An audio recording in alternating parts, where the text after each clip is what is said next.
যে মমতা পুলিশের civic volunteer আমি শুভেন্দু অধিকারী এই রাস্তা দিয়ে যাচ্ছি বাগডোগরায়, এর ছবি তুলছিল। এর পোশাক দেখুন। কলকাতা হাইকোর্ট বলেছে সিভিক ভলেন্টিয়ার শুধুমাত্র ট্রাফিকের ডিউটি করবে। এই পোশাক পরে মমতা পুলিশের সিভিক ভলেন্টিয়ার। বলেন নাম, বলেন না ভাই।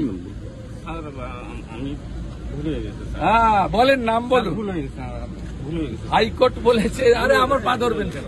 ভুলে গেছি আপনি বলেন নাম বলুন। ভুলে গেছে এটা পোশাক। ভুলে গেছে স্যার। টাকা তুলে দেন তো পুলিশগুলোকে, স্যার, আর ভুলে ওরা গেছে। ভাইপোকে পাঠায়। স্যার ভুল হয়ে গেছে।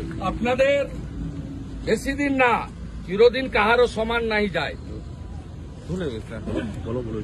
ভুলে গেছে স্যার। এই হচ্ছে সিভিক পাঠানো ভলেন্টিয়ার। মাল তোলো, আমি আর আইসির কাছে জমা করো, ভুলে গেছি। আর ভাইপোর কাছে পাঠাও। দেখুন পোশাক দেখুন, সব মোড়ে দাঁড় করিয়ে রেখেছে মমতা। ভুলে গেছি স্যার। আমি আর সব মোড়ে একটা করে দাঁড় করিয়ে।